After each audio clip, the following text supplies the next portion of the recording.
पुराणों के अनुसार ब्रह्मा जी से अत्र, अत्र से चंद्रमा, चंद्रमा से बुध और बुध से लानंदन पूर्वा का जन्म हुआ।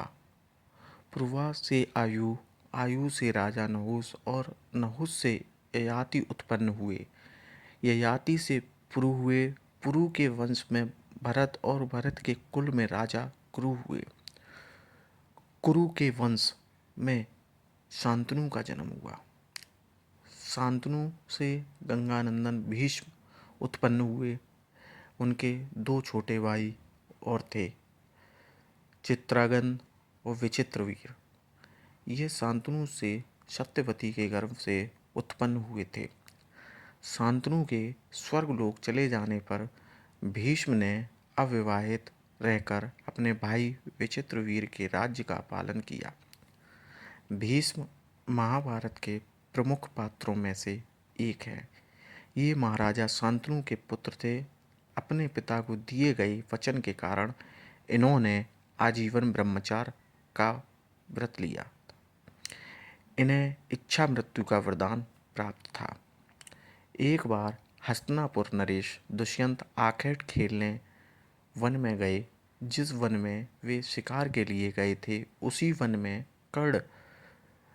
कण्व ऋषि का आश्रम था। कण्व ऋषि के दर्शन करने के लिए महाराज दुष्यंत उनके आश्रम पहुंच गए। पुकार लगाने लगे। एक अति लावण्य कन्या ने आश्रम से निकलकर कहा, हे राजन महर्षि, तो तीर्थ यात्रा पर गए हैं, किंतु आपका इस आश्रम में स्वागत है। उस कन्या को देखकर महाराज दुष्यंत ने पूछा, बालके, आप कौन हैं? बालिका ने कहा, मेरा नाम शकुंतला है और मैं कण्व ऋषि की पुत्री हूँ। उस कन्या की बात सुनकर महाराज दुष्यंत आश्चर्यचकित होकर बोले, महर्षि तो आजन्म ब्रह्मचारी हैं, फिर आप उनकी पुत्री कैसे हुई? उनके इस प्रश्न के उत्तर में शकुंतला ने कहा, वास्तव में मेरे माता पिता मेनका और विश्वामित्र हैं।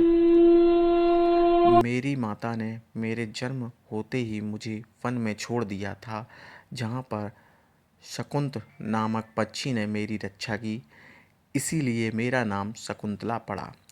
उसके बाद कण्व ऋषि की दृष्टि मुझ पर पड़ी और वे मुझे अपने आश्रम ले आई। उन्होंने ही मेरा भरण पोषण किया। जन्म देने वाला, पोषण करने वाला तथा अन्न देने वाला, ये तीनों ही पिता कहे जाते हैं। इस प्रकार कण्व ऋषि मेरे पिता हुए। शकुंतला के वचनों को सुनकर महाराज दुष्यंत ने कहा, शकुंतले, तुम क्षत्रिय कन्या हो। यदि तुम्हें किसी प्रकार की आपत्ति ना हो तो मैं तुमसे विवाह करना चाहता हूँ। शकुंतला भी महाराज दुष्यंत पर मोहित हो चुकी थी, अतः उसने अपनी स्वीकृति प्रदान कर दी। दोनों ने गंधर्व विवाह कर लिया। कुछ काल महाराज दुष्यंत ने शकुंतला के साथ विहार करते हुए वन में ही व्यतीत किया। फिर एक दिन वे शकुंतला से बोले, प्रियतमे, मुझे अब अपना राज्यकार्य देखने के लिए हस्तिनापुर प्रस्थान करना होगा। महर्षि कण्व के तीर्थ यात्रा से लौटने आने पर मैं तुम्हें यहाँ से विदा कर अपने राजभवन ले जाऊँगा। इतना कहकर महाराज ने शकुंतला को अपने प्रेम के प्रतीक के रूप में अपनी स्वर्ण मुद्रिका दी और हस्तिनापुर चले गए। एक दिन उसके आश्रम में दुर्वासा ऋषि पधारे। महाराज दुष्यंत के विरह में लीन होने के कारण शकुंतला को उनके आगमन का ज्ञान भी नहीं हुआ और उसने दुर्वासा ऋषि का यथोचित स्वागत सत्कार नहीं किया। दुर्वासा ऋषि ने इसे अपना अपमान समझा और क्रोधित होकर बोले, बालके, मैं तुझे शाप देता हूँ कि जिस किसी के ध्यान में लीन होकर तूने मेरा निर्धार किया है, वह तुझे भूल जाएगा। दुर्वासा ऋषि के शाप को सुनकर शकुंतला का ध्यान टूटा और वह उनके चरणों में गिरकर क्षमा प्रार्थना करने लगी। शकुंतला के क्षमा प्रार्थना से द्रवित होकर दुर्वासा ऋषि ने कहा, अच्छा, यदि तेरे पास उसका कोई प्रेम चिन्ह होगा तो उस चिन्ह को देख उसे तेरी स्मृति आएगी। महाराज दुष्यंत से विवाह से शकुंतला गर्भवती हो गई थी। कुछ काल पश्चात कण्व ऋषि तीर्थ यात्रा से लौटे, तब शकुंतला ने उन्हें महाराज दुष्यंत के साथ अपने गंधर्व विवाह के विषय में बताया। इस पर महर्षि कण्व ने कहा, पुत्री, विवाहित कन्या का पिता के घर में रहना उचित नहीं। अब तेरे पति का घर ही तेरा घर है। इतना कहकर महर्षि ने शकुंतला को अपने शिष्य के साथ हस्तिनापुर भिजवा दिया। मार्ग में एक सरोवर में आचमन करते समय महाराज दुष्यंत की दी हुई शकुंतला की अंगूठी, जो कि प्रेम चिन्ह थी, सरोवर में ही गिर गई। उस अंगूठी को एक मछली निकल गई। महाराज दुष्यंत के पास पहुंचकर कण्व ऋषि के शिष्यों ने शकुंतला को उनके सामने खड़ी करके कहा, महाराज, शकुंतला आपकी पत्नी है, आप इसे स्वीकार करें। महाराज तो दुर्वासा ऋषि के शाप के कारण शकुंतला को विस्मृत कर चुके थे, अतः उन्होंने शकुंतला को स्वीकार नहीं किया और उस पर उल्टा होने का लालचन लगाने लगे।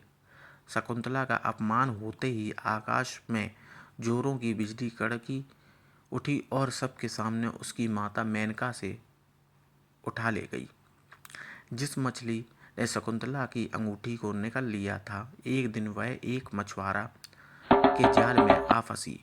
जब मछुआरे ने उसे काटा तो उसके पेट में अंगूठी निकली। मछुआरे ने उस अंगूठी को महाराज दुष्यंत के पास भेंट के रूप में भेज दिया। अंगूठी को देखते ही महाराज को शकुंतला का स्मरण हो आया और वे अपने कृत्य पर पश्चाताप करने लगे। महाराज ने शकुंतला को बहुत ढूंढवाया, किंतु उसका पता नहीं चला। कुछ दिन के बाद देवराज इंद्र के निमंत्रण पाकर देवासुर संग्राम में उनकी सहायता करने के लिए महाराज दुष्यंत इंद्र की नगरी अमरावती गए। संग्राम में विजय प्राप्त करने के पश्चात जब वे आकाश मार्ग से हस्तिनापुर लौट रहे थे, तो मार्ग में उन्हें कश्यप ऋषि का आश्रम दृष्टिगत हुआ। उनके दर्शनों के लिए वह रुक गए। आश्रम में एक सुंदर बालक एक भयंकर सिंह से के साथ खेल रहा था। मेनका ने शकुंतला को कश्यप ऋषि के पास लाकर छोड़ा था तथा अब वह बालक शकुंतला का ही पुत्र था। उस बालक को देखकर महाराज के हृदय में प्रेम की भावना उमड़ पड़ी। वे उसे गोद में उठाने के लिए आगे बढ़े तो शकुंतला की सखी चिल्ला उठी, हे भद्र पुरुष, आप इस बालक को ना छुएं, अन्यथा उसकी भुजा में बंधा काला डोरा सांप बनकर आपको डस लेगा। यह सुनकर भी दुष्यंत स्वयं को ना रोक सके और बालक को अपने गोद में उठा लिया। अब सखी ने आश्चर्य से देखा कि बालक के भुजा में बांधा काला गड्ढा पृथ्वी पर गिर गया। सखी को ज्ञात था कि बालक को जब कभी उसका पिता अपने गोद में लेगा, वह काला डोरा पृथ्वी पर गिर जाएगा। सखी ने प्रसन्न होकर समस्त वृत्तांत शकुंतला को सुनाया। शकुंतला महाराज दुष्यंत के पास आई। महाराज ने शकुंतला को पहचान लिया। उन्होंने अपने कृत्य के लिए शकुंतला से क्षमा प्रार्थना की और कश्यप ऋषि की आज्ञा लेकर उसे अपने पुत्र सहित अपने साथ हस्तिनापुर ले आए। महाराज दुष्यंत और शकुंतला के उस पुत्र का नाम भरत था। बाद में वे भरत महान प्रतापी सम्राट बने। उन्हीं के नाम पर हमारे देश का नाम भारतवर्ष हुआ। धन्यवाद।